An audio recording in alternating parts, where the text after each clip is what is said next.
Hello, everyone, and welcome to the Week 9 Highlight Haven NFL Tailgate Show. I am your host, Matthew Heiserman, and today we are joined by Josh Woolver of Josh's Sports Report to preview each and every game heading into Week 9 of the NFL season. Josh, how you doing?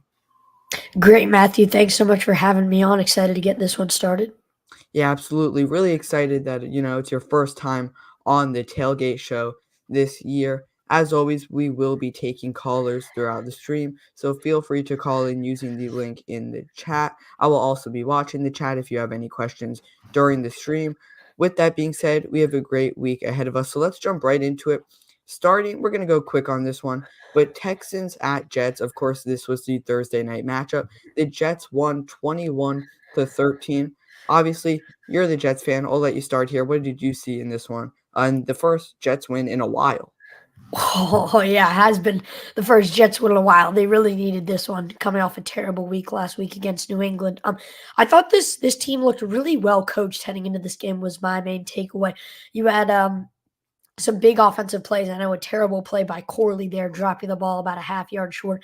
That is completely unacceptable. But I like the way Todd Downing called plays this game, and as did many Jets fans. The Jets saw what Devontae Adams unlocked. Devontae Adams had a touchdown himself, but what he really unlocked was Garrett Wilson's abilities. He got 2 touchdowns himself, both one-handed catches, and Matthew, the play of the year, obviously. I mean, that the Michael Jordan-esque catch. I gotta know, is that better than Odell's catch? No, no, not even close. Not even close. Whoa, I think it's The at least the comparable. the catch itself is very impressive, but the impact that the catch made is nowhere near that Odell catch. Yeah, well, you got to remember, Odell started it all, right? Like he Yeah, was and the he original guy to basically broke the invent internet after that catch. invent the one-handed catch. But yeah, I thought this was a really well-coached team. The Jets defense played really head-on, fooled CJ Stroud into some terrible decisions. I think had 8 sacks on the day, so a lot of pressure. I'm proud of this Jets team. It was a really good win, and that that's a Thursday night recap. And I mean, the Texans, I feel like they're a little bit of a fraudulent team. They look good, they've gotten their wins, but I don't know if they can necessarily execute like a contending team should be able to. Now, what does this mean for the Jets, for the rest of the season? Because, like, are they really a playoff bound team? I think this game shows you what the Jets can be, but remember, they're a team with only really one loss of margin of error because of how many losses they took earlier in the season. So do I think that this game propels them into the playoff picture? Absolutely not. But I do think it shows what the Jets can do at their peak. This wasn't really their peak, but it shows what they can do with a composed offense and a good defense supporting them, but they need to play a lot. They need to play this game a lot more. They do have a rough schedule coming up, but then again, you have the Cardinals next week, the Colts and Seahawks coming up. Those are 3 winnable games, so they do have a chance to fight their way back into the playoff picture. Yeah, we'll see what happens there. But moving on to the first game of today, we have the Raiders at Bengals. Bengals 7-point favorites. Raiders 2-6. Bengals 3-5. I feel like they're a little bit better than a 3-5 team, at least in terms of how they've played. Of course, they played the Ravens in maybe the game of the year, and then they had that, I believe, 1-point loss to the Kansas City Chiefs. So tough schedule there. But the Raiders are on a 4-game losing streak. I'll let you start here. Does it move to 5 games after this one? Yeah, I think so. This Raiders offense has really been struggling. A couple weeks out of the last few that they haven't found the end zone. It's just been a lot of field goals, and that's not going to fly when you have that Joe Burrow, Jamar Chase offense on the other side of the field. I think the Bengals are going to win this probably a 10 point, maybe even a 14-point game. I don't think this one's going to be very competitive in Cincinnati. He's going to play a factor because they have some rowdy fans there. But I see the Bengals taking this as sort of a game to get them back on track and try and catch up to the Ravens and the Steelers atop the North. Yeah, I mean, the Raiders have just really, really struggled this year. I mean, Brock Bowers has looked kind of like their one good player, at least in recent games. He's led them in receiving yards their past 4 games. However, they average just 79 rushing yards per game, which is the second least in the NFL. They have 10 interceptions, which is tied for the most of any team. And they're also tied for the most fumbles with 7. And I mean, Joe Burrow, if Lamar Jackson wasn't there, Joe Burrow would probably be the MVP favorite with how good he's played so far this season. Jamar Chase leads the league in both receiving yards and receiving touchdowns. I think the Bengals are going to take care of business at home. I could see it being a 7-point victory around. The Raiders are a team that I think could keep it close, but not necessarily close enough. But moving over to the next game, Dolphins at Bills. Bills 6-point favorites, Dolphins 2-5, Bills 6-2. Obviously, a divisional matchup here. Tua Tagovailoa will be playing in this one. For the Dolphins, I'll let you start here. Where do you have for this game? I think the Bills take this game in a surprisingly low scoring game. You saw Tua return to the Dolphins last week, and that sent a bolt of energy through that offense. And Josh Allen's been nothing short of great this season after losing his top wide receiver weapon. But the AFC East games, they always tend to be really close, especially between two good teams. I know the Dolphins 2-5 record isn't going to reflect that, but that is just because of how hard they've been hit by the injury bug. I am expecting a big game from Devon Achane if you're the Dolphins. And for the Bills, I expect to see, maybe a Josh Allen rushing touchdown. I'm going to take Buffalo by 3 in this game, and a surprisingly low scoring one. Yeah, so I don't necessarily have it being as close here. I could actually see Buffalo winning by around 20 in this one. Maybe that's crazy. I could see it being a, 34-13 victory. We'll go with that for Buffalo. I mean, the Dolphins, obviously, they've played without Tua, but their offense has been very unproductive this season. Josh Allen, as you mentioned, masterclass of a year. James Cook, in 7 games, has 85 scrimmage yards per game and 8 total touchdowns. And yes, the Dolphins offense showed promise last week. I mean, Devon Achane had arguably his best game of the season. Tyreek had probably second best game of the season. But I mean, they lose to a point or by a point to the Cardinals. How do you expect them to beat this 6-2 Buffalo Bills team? Maybe that's just me, but I don't think they necessarily have enough, despite the fact that they are looking better with Tua. Yeah, for me, the main thing for the Dolphins here is going to be unlocking the weapons. I think Buffalo's going to struggle to keep Tyreek Hill in check. When he had other quarterbacks that weren't Tua while he was hurt, he really could not succeed. Miami has a good running offense, but the key for the Dolphins keeping it close is going to be their defense. Can they keep Josh Allen at bay? He's been awesome all year. We mentioned it last week on the recap show. Only one interception on the season. Miami needs to win the turnover battle to keep this close, Matthew. But I don't know. I just have a gut feeling Miami is a stacked roster all around if they can stay healthy. Maybe they can even incorporate OBJ this week. Yeah, I mean, we'll definitely see what happens in that one. Moving on to the Chargers at Browns. Chargers 1.5 point favorites. They're 4-3 on the year. Browns are 2-6. I'll get it started here. I mean, the Browns are just a really, really bad team. They're bottom 6 in rushing yards and passing yards per game. And I mean, yes, you look at what Jameis Winston did last game, and you want to get excited. You want to say, oh, he's going to change things in Cleveland this year. But that's overreacting after 1 game. And for the Ravens last week, of course, they lost to the Browns. That was a trap game for the Ravens. I mean, that was a game that we knew they couldn't let their guard down. They couldn't let the Browns do anything. And they did let their guard down. And, Jameis looked really good out there. I don't think that's going to happen 2 weeks in a row. I don't think you should get your hopes up when it comes to Jameis. Herbert in his last 3 games has averaged 288 passing yards per game, 3 total touchdowns, 0 interceptions. And then McConkey last week, 6 receptions, 111 receiving yards, and 2 touchdowns. This Chargers offense has been good, and I don't trust the Browns to win back-to-back games and have back-to-back good performances, especially considering how much they've struggled previously this season.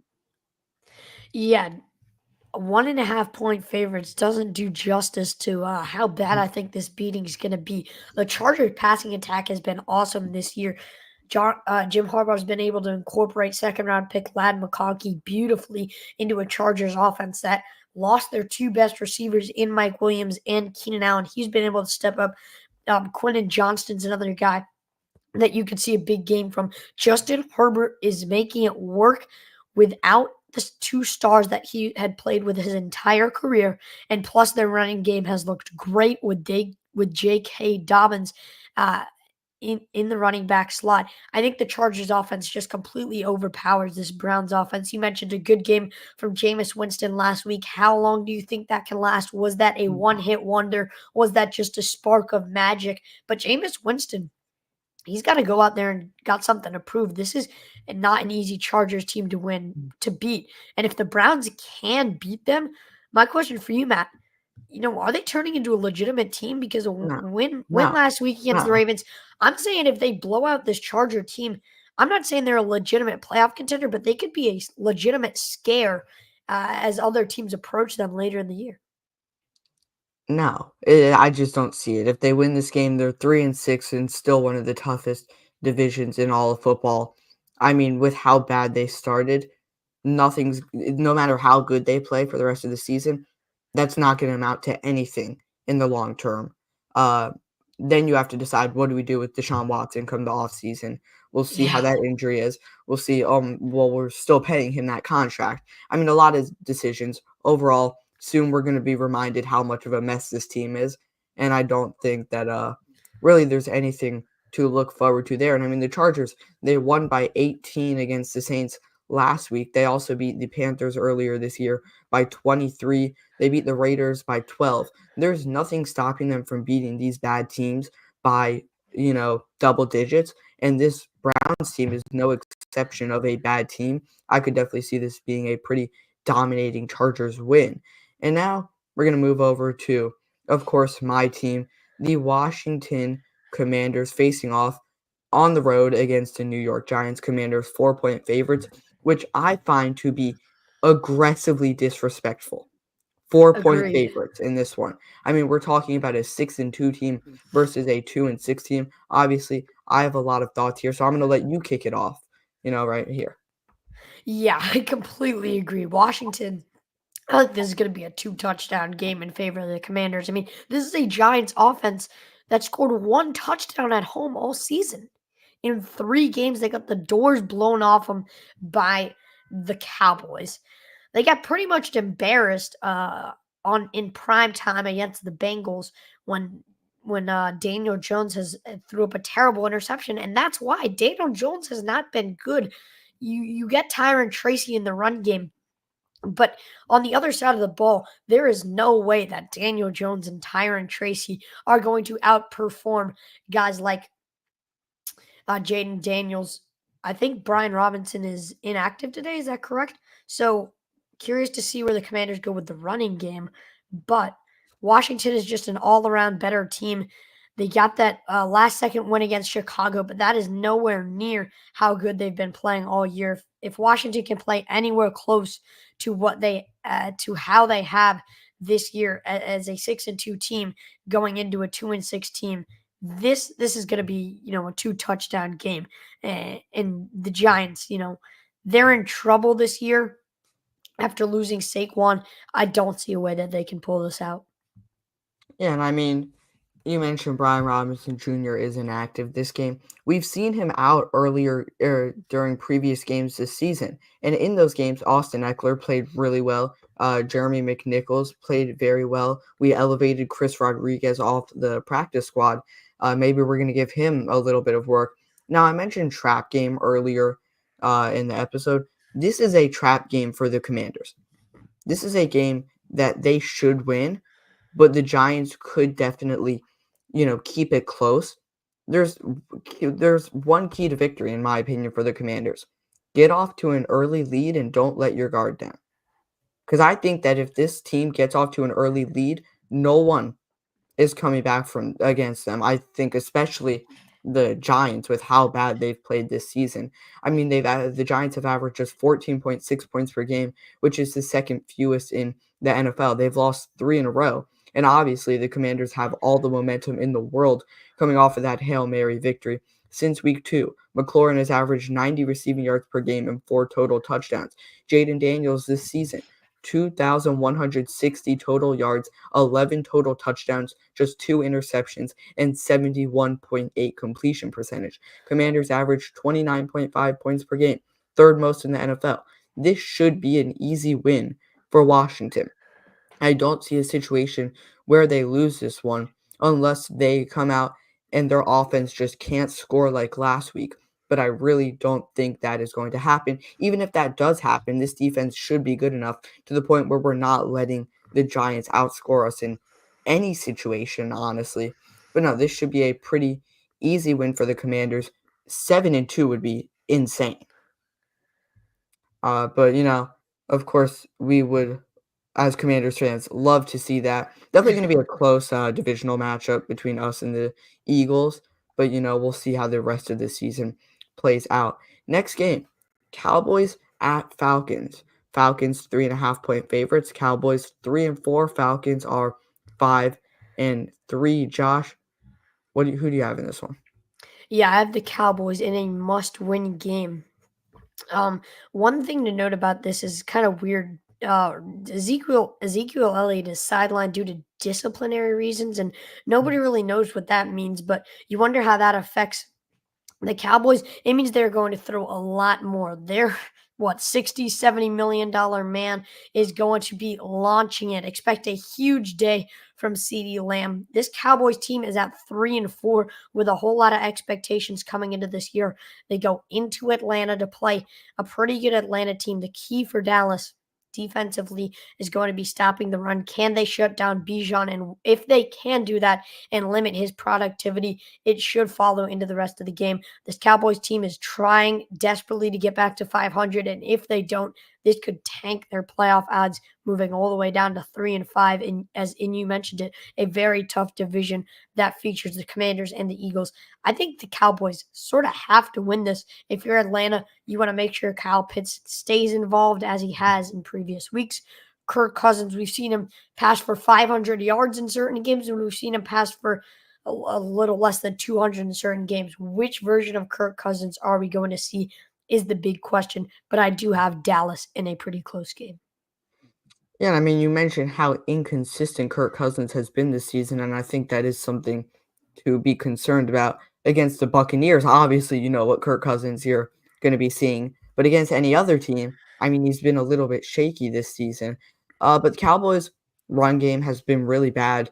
They've had just 74 rushing yards per game, which is the least in the NFL, and then they allow the most rushing yards per game on defense and the second most points per game. Obviously, Kirk Cousins last week, 23 for 29, 276 passing yards, 4 passing touchdowns. And Dak Prescott has been a turnover machine, specifically interceptions. 2 interceptions in each of his last 3 games is not something to be proud of. And I mean, Bijan has had at least 100 scrimmage yards and a touchdown in each of his last 3 games. Drake London has a receiving touchdown in 5 of his last 7 games. I think the Falcons win and cover the spread. Their offense has been on an absolute roll. Yes, this bumps down the Cowboys to, 3-5 on the year. If they go to 3-5, is that how much should they panic? Yeah, it's going to be tough to come back from. I definitely do think they can do it with how many stars they have. But this is, you start here with this week. You got to focus on getting the win, trying to build yourself back up to 500. By no means is this an easy game. This has been an Atlanta team that has been on a roll, as you mentioned. They also have stars on their side of the ball. Dallas has got to win this game.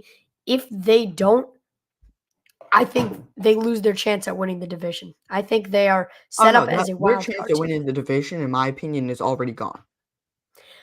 I wouldn't go that far because they've played what? They've played 7 games, right? And they're at 3-4. I think if they win, if they can end the year winning 8 games, which I don't expect, but if they somehow can, I think that division's still up for grabs. But with a loss here, you think if they can win this game and go to 500 at 4-4, but even if they win this game, do you think that their chances of the division are already done? Yeah. And you know Okay. why? Because I wanna read you their schedule for the rest of the season, because it is extremely, extremely difficult. Of course, they play the Falcons in this game, we'll see what happens there. But then they play the Eagles, the Texans, the Commanders, and then they have an easy game against the Giants. But then they play Bengals, another easy game against the Panthers, Buccaneers, Eagles, and Commanders again. So, they play, let's see, Commanders, Eagles, Buccaneers, Bengals, Commanders, Texans, Eagles, Falcons. That's what is that? 8 more difficult games on their schedule? They're not winning more than half of those games. So, I mean, I think that the most they're winning this season is 8 games at the very most. Commanders have to win 2 more games, and they're already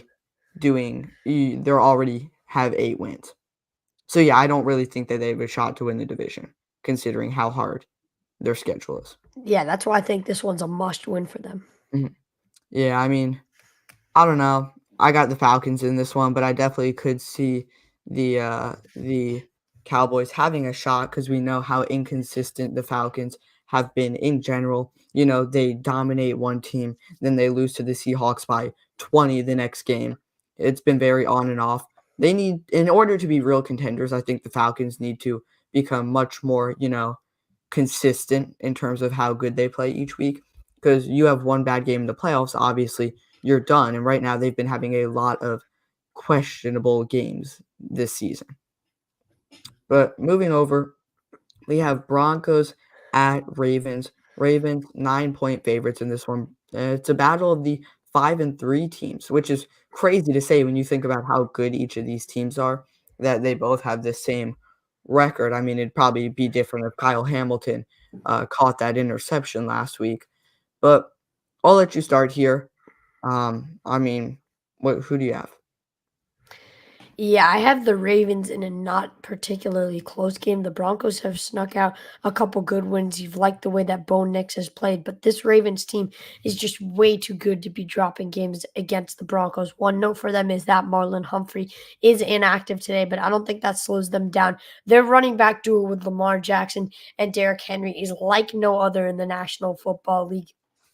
I know Denver does have a great front, so that will be the key for them. If Denver can stuff the Baltimore run game, then they have a chance at this game. Denver is a blitz heavy team, though, and the running game with good blocking can absolutely beat a blitzing team. I think the Ravens come out on this one.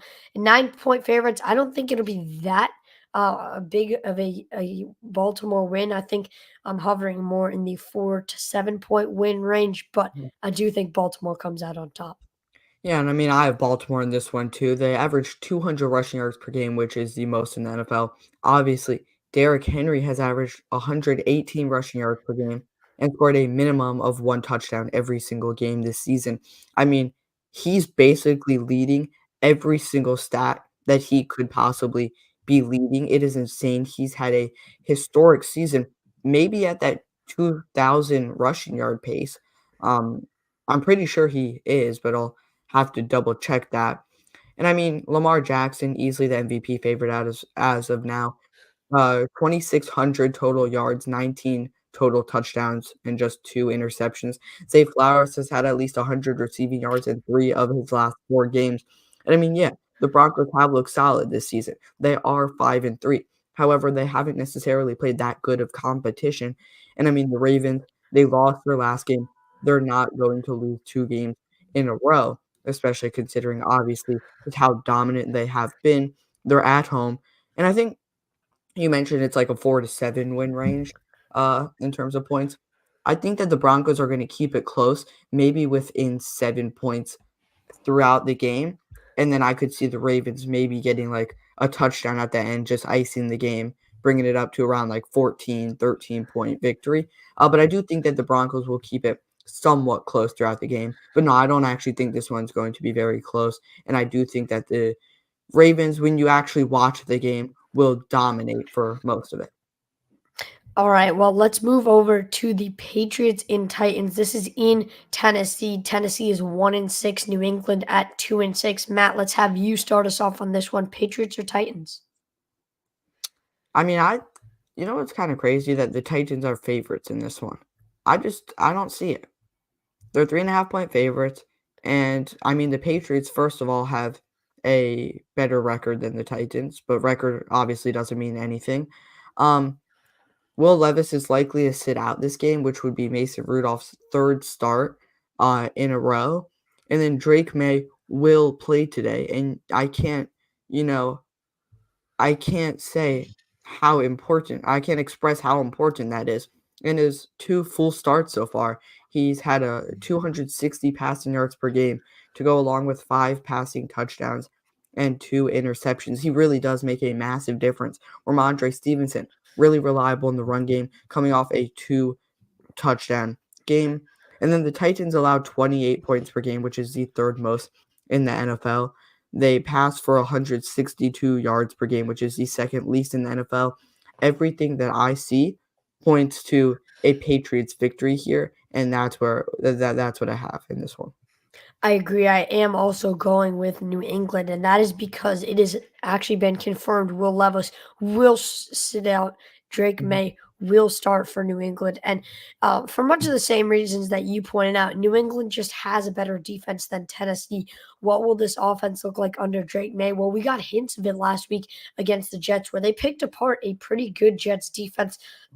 Um, Though they had a lot of dropped passes, which continues to be an issue for them. They don't have a great receiving core. I know you and I got the pleasure of meeting Demario Douglas, great guy, but he's gotta find something to rally his wide receivers because they have not been good all season. For Tennessee, Mason Rudolph in his third game. But if Tony Pollard can pick things up in the running game, he'll be huge for Tennessee. But I do see New England winning this one in a low scoring game, maybe something like 13-10. I'm expecting a lot of field goals here. Yeah, I mean, I don't see this being a very exciting game either. Also, Demario Douglas got his first touchdown of his career earlier this season, so shout out to him.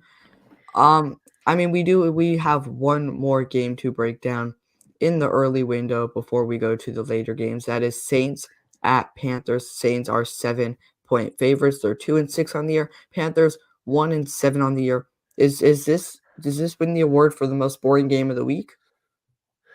Ooh, I don't know. That's going to be a tough Yeah, one with uh, Tennessee and New England. It's yeah. like it's close. They're neck and neck. I wanna start making that an award, the weekly most boring game of the week. I'd go Tennessee in this one against Patriots. I can't stand watching those 2 teams. Yeah, well, with excuse me, for New Orleans, Derek Carr's coming back off injury. Maybe we see Mhm. a few fireworks. It really depends how he plays in And this one. Bryce Young's starting, so we can look forward to seeing him throw a few interceptions, I guess. Yeah, I mean, big thing here is going to be the development. For me, call this an upset. Wow, they're 1-7. They're playing a 2-6 team. I'm taking Carolina just because I do think that Bryce Young can have a pretty good game. What will Derek Carr look like coming Hmm. off of injuries? I'm expecting multiple turnovers from this New Orleans offense. I do like Xavier Legette.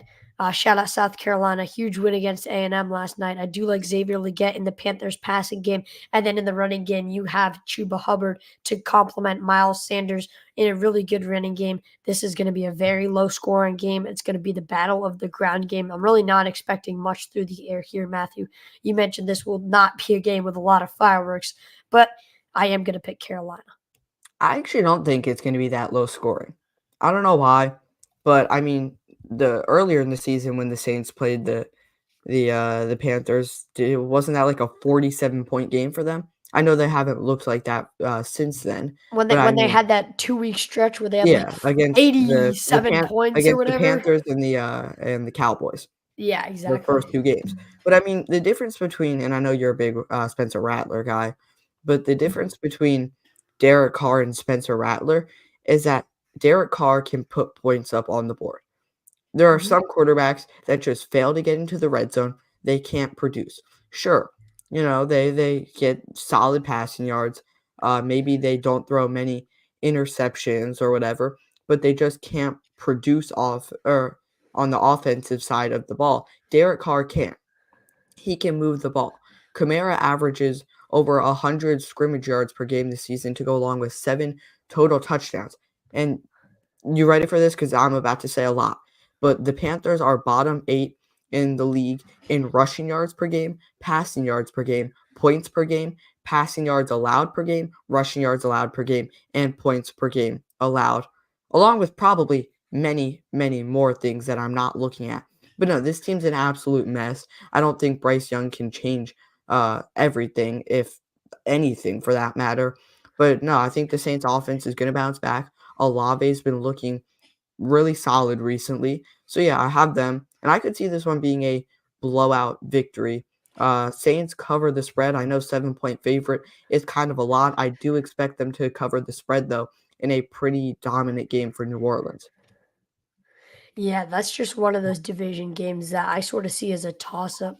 I know Derek Carr coming back does do a lot for the New Orleans offense, and you got to remember how good Kamara has been, but feels like whenever two bad NFC South teams meet, which has happened a lot over the last 3 years, it just feels like it could go either way. And right now, I'm taking Carolina. Where should we go to begin this late window, this 4 o'clock window, Go to Matt? Bears at Cardinals. Cardinals are 1.5-point favorites. Obviously, Bears coming off a very tough loss. You know, definitely a bit of a it's going to be tough to come back at least from that. I think their momentum is pretty low right now. Bears 4-3, Cardinals are 4-4 on the year. And I mean, as I mentioned, Bears very little momentum, and then they have to go into Arizona. They're playing on the road, so that's definitely not going to help. James Conner has been really good this year, 89 scrimmage yards per game, 4 total touchdowns. Cardinals are on a 2-game winning streak. Kyler Murray last week, 26 of 36, 307 passing yards and 2 touchdowns, 0 interceptions. So I mean, yeah, I just think that this Cardinals team has looked very solid. I'm not sure if I trust Caleb with how bad he played. He completed 3 passes in the entire first half last game. Obviously, just very unproductive. What was it? 124 passing yards by the end of things. Not a very good showing for him. The Bears rely on the run game. I will not discredit how good DeAndre Swift has been. He has 100 or more scrimmage yards and a touchdown in each of his last 4 games. But if the Cardinals are able to contain him, then I really don't think that they should have a problem beating this lackluster Bears team, in my opinion. Well, yeah, I was actually torn going into this. I didn't really know who to pick. I really like both what both teams can offer in the receiving game. But what took me to the side of the Arizona Cardinals, who I will take, is what you mentioned, quarterback play. I just like the consistency of Kyler Murray a lot more. You have guys like McBride and Marvin Harrison Jr. Expect huge games from them. Wilson's also been able to step up this year. And then James Conner in the run game to complement Kyler Murray's scrambling abilities does great things for the Cardinals, who have had a defense that has been able to hold down the fort at times. You mentioned a Chicago Bears team with close to no offense last week. They probably deserve to win. Um, just we're winning until the last second of the game. Mhm. Tyreek Stevenson was not cut, which we talked about, but Should he is be. not going to be started. He was starting last week, and he has been demoted, but he's still on their roster, which is a note I wanted to add. What I do like about Arizona is that they're consistent at the quarterback play. Their offense has the ability to move the ball down the field a little bit more. I think Chicago relies a bit more on the big explosive plays. If they can get a lot of those, I can see them winning. I just see Arizona as a much more consistent team in this one.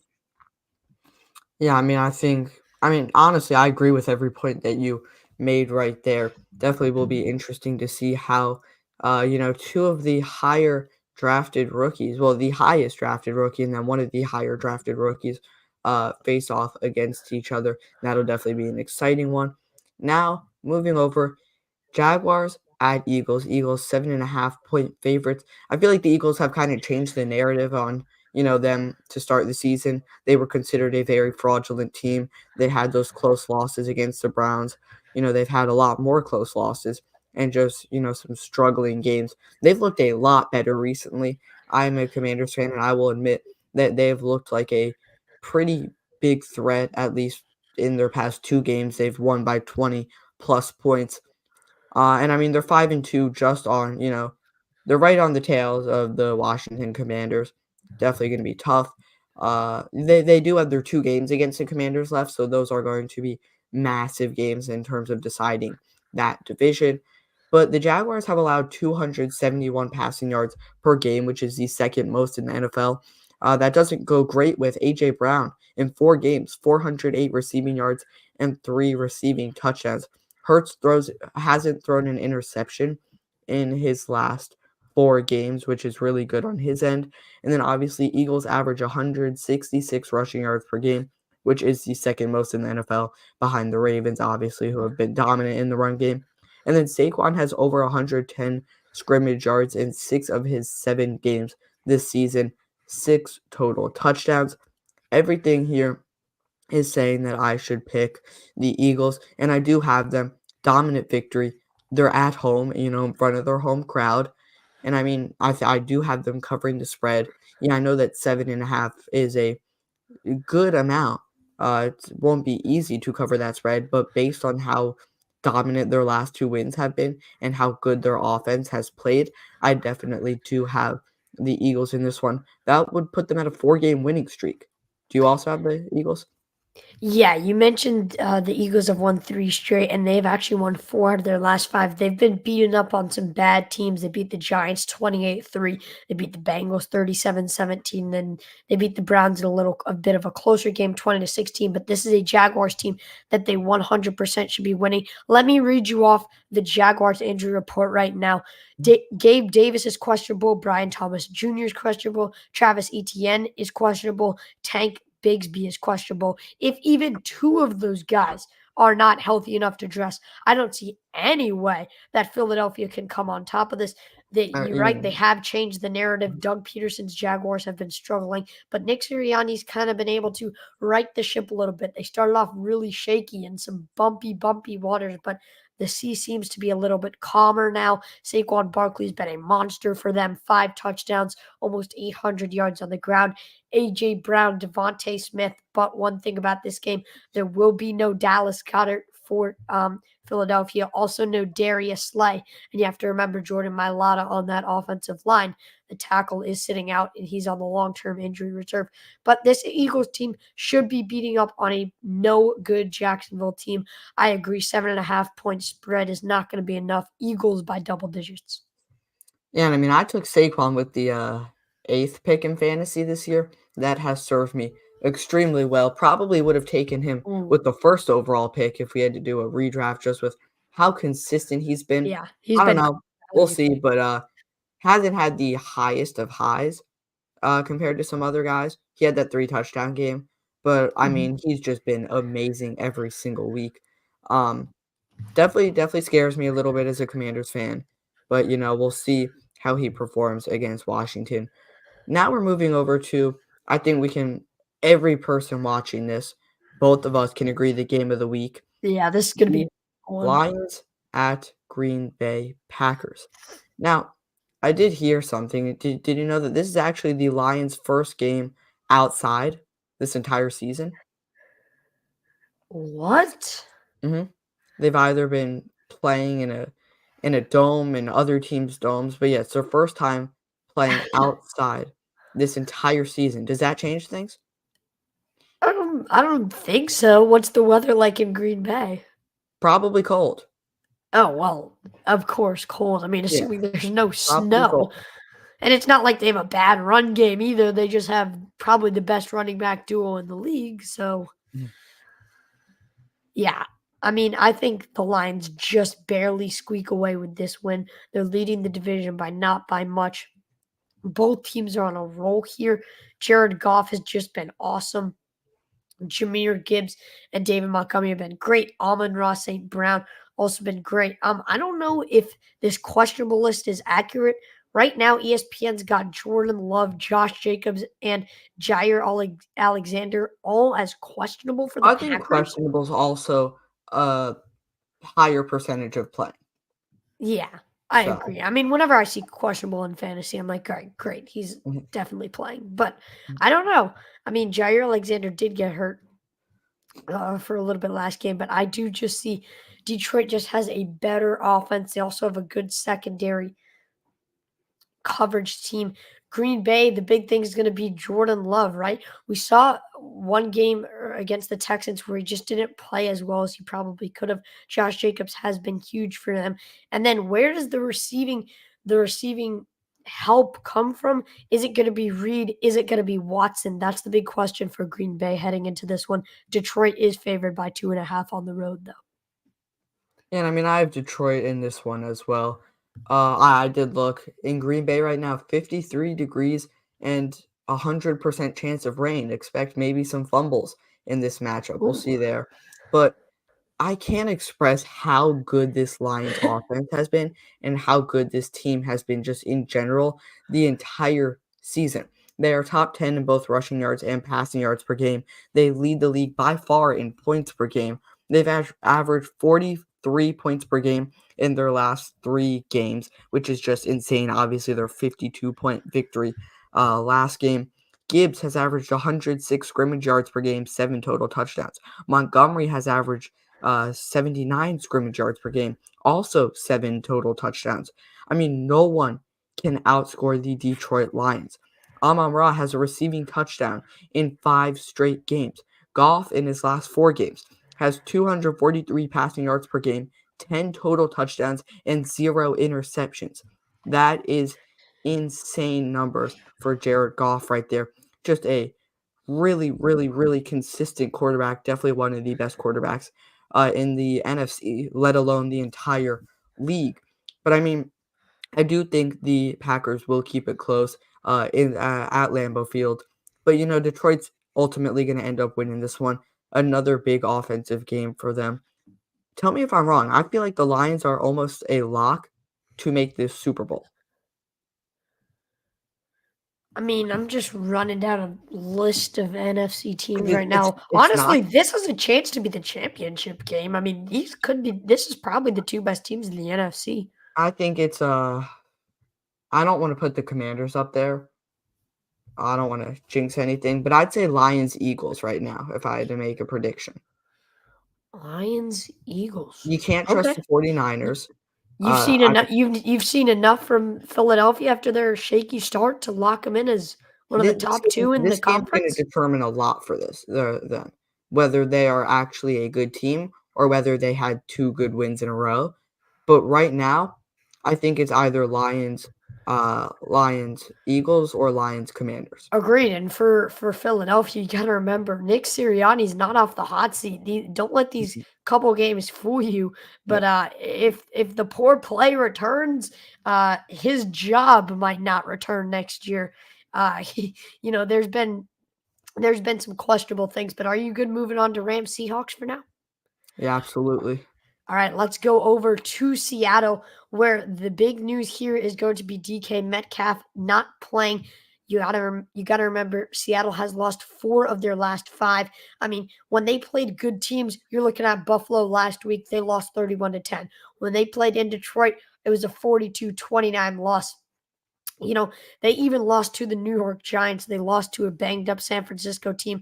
I like the Rams here in this game with Puka Nakua, and you just got Cooper Cup back, and Metcalf isn't in there for Seattle. Those 3 things all show me why Los Angeles is going to win. That is complemented by Kyron Williams, who's already found the end zone 8 times. Than that's tied with Geno Smith more than Matthew Stafford. So running game has been huge for LA. Matthew Stafford, the big thing is going to be for him. Got to limit the interceptions. His touchdown to interception rate is 7-5 right now, which is not good. So that's going to be the key for Los Angeles. If they can keep good ball security in a game, this game has a 20% chance of rain. I actually also got a chance to look at the weather, and the visibility is going to be pretty bad in Seattle with a cloud cover the entire game. I do think that Los Angeles does come away in a close divisional game. What about you?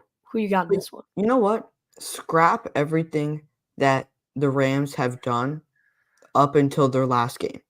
Because it's not fair to talk about Matthew Stafford's stats when he's throwing to Demarcus Robinson every week and whoever else they have there. Tutu Atwell, I don't even know if he still plays there.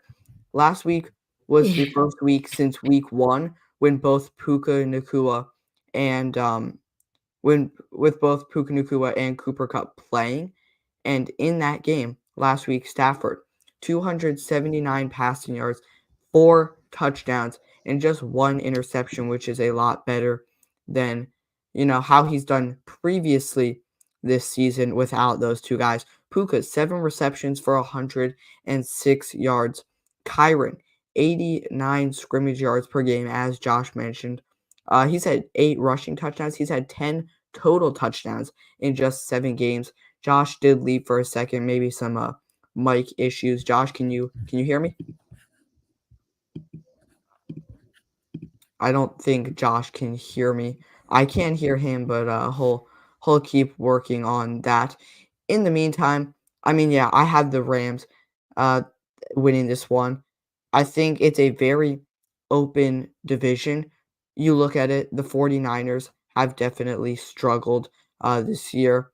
And then I mean, the Seahawks are another team that's contending in it. You have the Cardinals who are contending in it, but I do think that the Rams are a very big threat as long as they are healthy. Josh, can you hear me? Yeah, I can. Sorry about that. My mic got unplugged. Catch me up. Where are we? I just wrapped up the Rams Seahawks game right there. Great. Do you want to go to Sunday night Colts Vikings? Yeah, we got 2 more games left to go, 25 minutes away. Let's get it going. All right, well, let's go there in a game where I have the Vikings. And the reason why is because I was really high on Anthony Richardson heading into this year, but he has not shown me enough right now. 4 touchdowns, 7 interceptions. He just really hasn't been good. They had a couple games started by Joe Flacco while he was out, and that's actually where their offense tended to play better, which is a bit of a head scratcher considering all the hype around Richardson heading into the season. For Minnesota, obviously Sam Darnold to Justin Jefferson has been a huge combination this Now year. you do know Flacco is starting this game. He is okay. Well, Yeah, I did not because, know like, that. Richardson was actually benched after the last game, with how Oh, bad he's been, which is not good for, I think, a former 4th overall pick, I believe he ooh, I was. didn't But, know yeah, that. Flacco in the right decision, to be honest, with how good he's played so far. Flacco is starting for the Colts in this one. Yeah, Richardson's been terrible. Thanks for letting me know, Matt. I did not know that, but I'm still taking the Vikings. Mhm. Sam Darnold to Justin Jefferson has been great. Aaron Jones has fit into the system well with over 500 yards on the ground. Jonathan Taylor has again caught in the injury bug in a couple weeks so far. Interesting to see how the Colts running game can get going in this one. But I'm taking the Vikings. They won their first 5, have dropped their last 2. This is one where they're going to try and get back into the win column in a division with what we mentioned with the Lions and Packers. And there's not going to be a lot of gimmies in those divisional games. And then you have a scrappy Bears team. So this is one of the ones that Minnesota has got to win if they want to keep fighting for that very, very tough, probably what I would say the best division in football. If they want to have a chance at winning this division, this is going to be one of those games where they have got to come out on top, especially at home. I don't wanna make it sound like the Vikings are that good of a team in my opinion, but I don't see them losing 3 games in a row. I do have them picking up the win as well, and you mentioned, Aaron Jones, 500 yards on the ground already this season. The Colts have allowed 152 rushing yards per game, which is the 3rd most in the NFL. So, yeah, expect a big game from Aaron Jones in this one. Sam Darnold played fine last week, 18 of 25, 240 yards and 2 touchdowns. Despite the loss, he still looked okay. Justin Jefferson, obviously, 92.3 receiving yards per game, 5 total touchdowns in just 7 games. I see this one going to the Vikings. I also have them covering the spread, 5.5 point favorites. I definitely think that is a reasonable margin of victory for the Vikings in this one. Jefferson having himself a game. I know that the last time he played the Colts was, I believe, 1 or 2 years ago, but he did go off in that game. So yeah, I do expect him to have a very big game in this one. Was that the 33-0 comeback for the Vikings win? I know That that was that was one of his the last last game times they again. played. Yeah, that was the last game actually, and he went off in that game. But the game I was talking about was I was looking at Stat Moose, but that doesn't include playoffs. So the last time I looked at it was 2022, and I think he got around 10 receptions, 130 receiving yards, and a touchdown. But yes, he did also have that playoff game. I don't know the exact numbers, but I know he went off in that game as well. That comeback game was in the playoffs? I don't remember. Maybe it wasn't. No, You it know, you wasn't. know, It you know what definitely I was wasn't. thinking? Yeah, actually, yeah, that was the 2022 game. The game I was thinking of was the Jaguars coming back against the Chargers. Yeah, yeah, yeah. Yeah, That was in the mhm. wild card round. I do remember that. No, but yeah, I was thinking of the 2022 game. That was the comeback. But yeah, he went off in that game. We'll see what happens here. Moving over to the final game of the week, Buccaneers at Chiefs. Obviously, Chiefs are the only undefeated team left. 7-0 on the year. Buccaneers 4-4. Chiefs 8.5 point favorites. Do the Chiefs stay undefeated in this one? Yeah, I mean, it's really hard to argue. I do think they do. This is a 7-0 team. No one has been able to stop them. The Raiders honestly did come.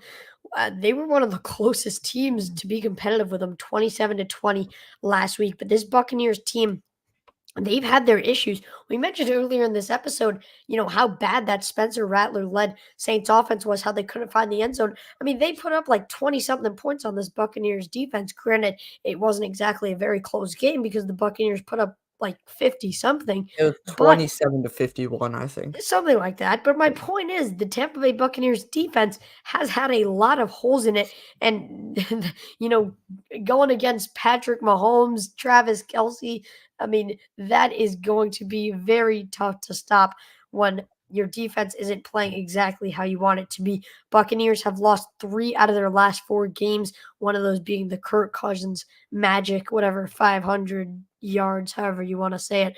But Patrick Mahomes, did you know this? He has more interceptions than touchdowns thrown on the season. 9 interceptions to 8 touchdowns. It shocked me when I looked at that. I still No, have the Chiefs. he's been terrible this season.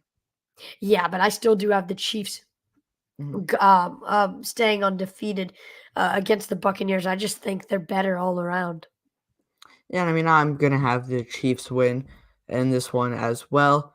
Do have them going 8-0, but I really did like the Buccaneers, especially after the first few weeks with how good they were playing. They beat the Commanders week 1 by 17. They beat the Eagles. I don't remember the week, but they beat the Eagles by 17 as well. But then obviously the 2 injuries happened, the Chris Godwin injury and then the Mike Evans injury. Godwin's out for this season. Mike Evans will be returning soon, but I know he's not playing this game at least. The Buccaneers have allowed 355 passing yards per game, which is the 4th most in the NFL. And so yeah, Patrick Mahomes definitely could go off in this one, have hopefully one of his better games of the season. The Chiefs have allowed just 82 rushing yards per game, which is the 2nd least in the NFL. So yeah, you see the Buccaneers without their wide receivers. They're going to have to rely on running the ball, but it will be tough against this really good Chiefs defense. And then Kareem Hunt, a really underrated move there for the Kansas City Chiefs.